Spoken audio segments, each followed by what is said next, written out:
নমস্কাৰ এণ্ড স্বাগতম জনাইছোঁ DLED এন্ট্ৰেন্স এক্সাম 2026 এনসাৰ কি 2 নম্বৰ ভিডিঅ'টোলৈ। ভিডিঅ'টোৰ প্ৰথম কোৱেশ্যনটো হ'ব অজন স্তৰ কোনটো মণ্ডলত অৱস্থিত। ইয়াৰ এনসাৰটো হৈ যাব ষ্টেটস্ফিয়াৰ। 2 নম্বৰ কোৱেশ্যন ভাৰতীয় আন্দোলনৰ সময়ত গহপুৰত ব্ৰিটিছৰ গুলিত কোন শ্বহীদ হৈছিল। ইয়াৰ এনসাৰটো হ'ব কনকলতা বৰুৱা আৰু মুকুন্দ কাকতি। এই কোৱেশ্যনখিনি সঠিককে গম পোৱা যোৱা নাই। আপোনালোকে যদি কোৱেশ্যনখিনিত কিবা ভুল দেখে সেই কোৱেশ্যনখিনি আপোনালোকে শুধৰাই দিব বুলি আশা ৰাখিছোঁ। Next question choose the correctly sleeping. ইয়াৰ কাৰেক্ট এনসাৰটো হৈ যাব একমেণ্ডেশ্যন যোনটো আছিল সেইটো কাৰেক্ট এনসাৰ আছিল। নেক্সট কোৱেশ্যন প্ৰাথমিক স্তৰৰ শিশুসকলৰ কোনটো অধ্যয়নৰ ওপৰত অধিক গুৰুত্ব দিব লাগে। ইয়াৰ এনসাৰটো হৈ যাব সৰব পঠন। নেক্সট কোৱেশ্যন বহ্নি শব্দৰ অৰ্থ কি। ইয়াৰ এনসাৰটো হ'ব অগ্নি বা জুই। Next question what is the antonym of optimist. ইয়াৰ ৰাইট এনসাৰটো হৈ যাব পেচিমিষ্টিক। নেক্সট কোৱেশ্যন অসমত প্ৰথম একুৱাটেক পাৰ্ক ক'ত উদ্বোধন কৰা হৈছিল। ইয়াৰে যদি অপশ্যনত যদি ডিষ্ট্ৰিক্ট থাকে তেতিয়াহ'লে হ'ব কামৰূপ মহানগৰ, আৰু যদি ঠাইটো যদি খোজে তেতিয়াহ'লে হ'ব সোণাপুৰ। অৰ্থাৎ কামৰূপ মহানগৰৰ সোণাপুৰত অসমৰ প্ৰথম একুৱাটেক পাৰ্ক উদ্বোধন কৰা হৈছিল। নেক্সট কুৱেশ্যন চিপাহী বিদ্ৰোহৰ সময়ত অসমত কোনে নেতৃত্ব দিছিল। ইয়াৰ এনসাৰটো হ'ব মণিৰাম দেৱান।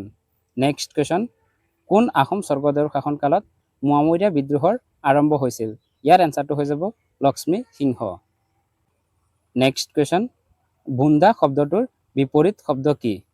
ইয়াৰ এনসাৰটো হৈ যাব খোলা। নেক্সট কুৱেশ্যন ৰাষ্ট্ৰীয় গ্ৰাহক দিৱস নেশ্যনেল কনজিউমাৰ ডে কেতিয়া পালন কৰা হয়। ইয়াৰ এনসাৰটো হ'ব 24 ডিচেম্বৰ। নেক্সট কুৱেশ্যন ৰাজহ কি বুলি সুধিছে। ইয়াৰ এনসাৰটো হ'ব কৰ বা land revenue. Next question doctor BR আম্বেদকাৰে ভাৰতীয় সংবিধানৰ হৃদয় আৰু আত্মা বুলি কোনটো অনুচ্ছেদক কৈছিল। ইয়াৰ এনসাৰটো হৈ যাব অনুচ্ছেদ 32। নেক্সট কুৱেশ্যন হিন্দু সভ্যতাৰ গ্ৰেট বাথ কোনটো স্থানত আৱিষ্কাৰ কৰা হৈছিল। ইয়াৰ এনসাৰটো হ'ব মহেঞ্জোদাৰোত গ্ৰেট বাথ আৱিষ্কাৰ কৰা হৈছিল। নেক্সট কুৱেশ্যন অস্পৰ্শতা বা আনটাচেবিলিটি বিলুপ্ত কৰাৰ ব্যৱস্থা সংবিধানৰ কোনটো অনুচ্ছেদত আছে। ইয়াৰ এনসাৰটো হ'ব অনুচ্ছেদ 17 আৰ্টিকেল 17ত এই বিষয়ে উল্লেখ আছে। নেক্সট কুৱেশ্যন গোলাঘাটৰ জৈৱ শোধনাগাৰত বছৰি কিমান পৰিমাণৰ বাঁহ প্ৰক্ৰিয়াকৰণৰ কৰা হয়। ইয়াৰ এনসাৰটো হ'ব বছৰি 50,000 মেট্ৰিক টন।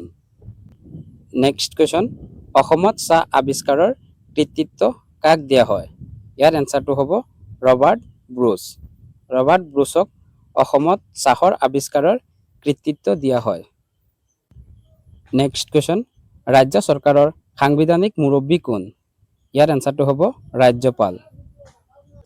নেক্সট কুৱেশ্যন ভাৰতত পৰিকল্পনা আয়োগৰ ঠাইত কোনটো প্ৰতিষ্ঠান গঠন কৰা হৈছে। ইয়াৰ এনসাৰটো হ'ব নীতি আয়োগ। পৰিকল্পনা আয়োগৰ ঠাইত নীতি আয়োগ গঠন কৰা হয়। ইয়াৰ পিছৰ কুৱেশ্যনটো হ'ব 2026 চনৰ উত্তৰ পূব ভাৰতৰ গ্ৰেণ্ডমাষ্টাৰ কোন হয়। ইয়াৰ এনসাৰটো হ'ব মায়াংক চক্ৰৱৰ্তী, আৰু তেখেতেই আছিল প্ৰথমগৰাকী গ্ৰেণ্ডমাষ্টাৰ উত্তৰ পূব ভাৰতৰ।